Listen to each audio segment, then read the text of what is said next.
नमस्कार साथियों। BPSC TRE 3.0 के संबंध में एक नया अपडेट आ रहा है।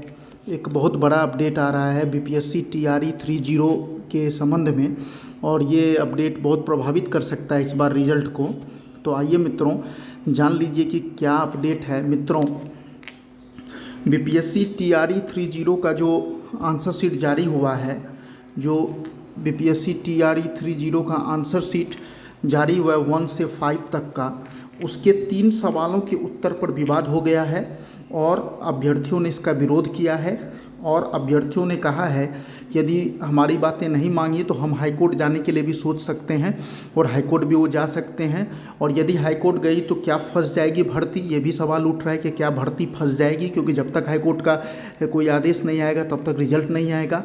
वे कौन से 3 सवाल है, इस पर भी हम चर्चा करेंगे। और ये देखिए, अभी अभी थोड़े देर पहले ही ये न्यूज़पेपर में आया है, 2-4 मिनट का समय निकाल कर आप देख लीजिए। और वे कौन 3 सवाल हैं, इससे आपको क्या प्रभाव पड़ता है आपके मेरिट लिस्ट पे या कट ऑफ पे, ये भी आप देख लीजिए। मैं आपको पूरा न्यूज़ ही दिखा दे रहा हूँ मित्रों। ये देखिए पटना 46 मिनट पहले दैनिक भास्कर का ये न्यूज़ है।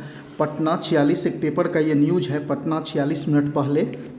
देखिए दिया है, अभ्यर्थी बोले बीपीएससी ने 3 सवालों के जवाब गलत दिए, टीआरई 3 के आंसर की को लेकर विवाद, छात्र नेता ने कहा धांधली की है तैयारी।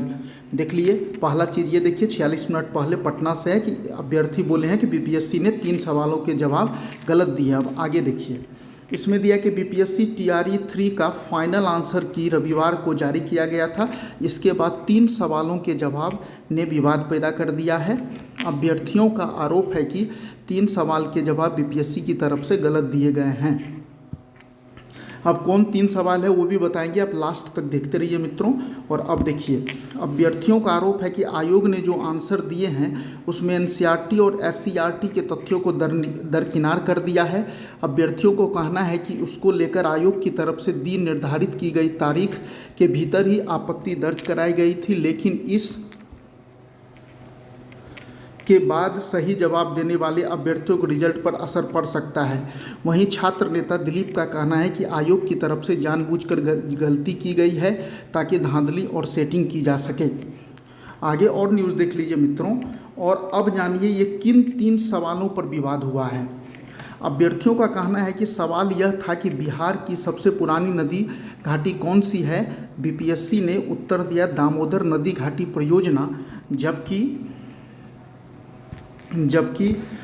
सबसे पुरानी नदी घाटी कौन सी, बीपीएससी ने उत्तर दिया दामोदर नदी घाटी परियोजना, जबकि एनसीईआरटी एससीईआरटी की किताबों में से सोन नदी घाटी परियोजना बताया गया है। सही बात भी है मित्रों, क्योंकि अब दामोदर जो है वो झारखंड में घाटी परियोजना है, अब वो बिहार की घाटी परियोजना नहीं है, इसीलिए सोन नदी वाला ज़्यादा सही उत्तर है। और अभ्यर्थियों का कहना है कि एनसीईआरटी और एससीईआरटी की किताबों में से सोन नदी दिया गया है। तो पहला क्वेश्चन तो यही है जिस पर विवाद है, दामोदर नदी घाटी परियोजना वाली, सबसे पुरानी नदी परियोजना वाली। दूसरा प्रश्न था, वही दूसरा सवाल था कि वायुमंडल अधिकतम गर्मी कहाँ से प्राप्त करती है। वायुमंडल अधिकतम गर्मी कहाँ से प्राप्त करती है, तो मित्रों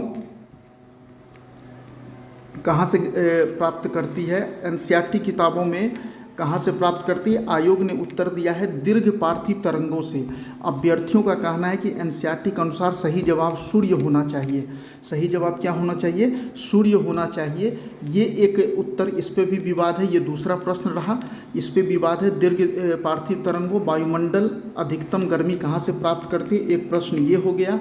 एक प्रश्न आपका हो गया दामोदर नदी घाटी वाली, सबसे पुरानी नदी घाटी वाली। और तीसरा जो था वो एक गैस वाला प्रश्न था, वो भी मैं दिखा दे रहा हूँ। देखिए, पहला सवाल बिहार की सबसे पुरानी नदी घाटी, दामोदर नदी उत्तर दिया था, इस पर विवाद है। दूसरा सवाल दामोदर नदी घाटी, जबकि एनसीईआरटी एससीईआरटी किताबों में से सोन नदी बताया गया है। अब देखिए, दूसरा सवाल है वायुमंडल अधिकतम गर्मी कहाँ से प्राप्त करता है, दीर्घ पार्थिव तरंगों से। एनसीईआरटी के अनुसार सही उत्तर होना चाहिए सूर्य होना चाहिए, अभ्यर्थियों का कहना है, स्टूडेंट लोगों का मानना है। और अब देखिए, एक अंतिम सवाल ये था कि ये कि सवाल तीसरा कि अम्लीय वर्षा को के CO2 जिम्मेदार है या NO2। तो बीपीएससी ने उत्तर दोनों दिया है, इस पर भी एक विवाद चल रहा है मित्रों। तो ये 3 सवाल हैं जिस पर विवाद है, और जो अभ्यर्थी हैं वो कह रहे हैं कि ये गलत है, इसको सुधारना चाहिए, नहीं तो हम हाईकोर्ट भी जा सकते हैं, ऐसे बहुत से अभ्यर्थियों का कहना है। तो अब देखिए क्या होता है, जो भी हो बस भर्ती ना फंसे, सब कुछ अच्छा हो जाए, यही शुभकामनाएं हैं। धन्यवाद मित्रों, धन्यवाद मित्रों, नमस्कार।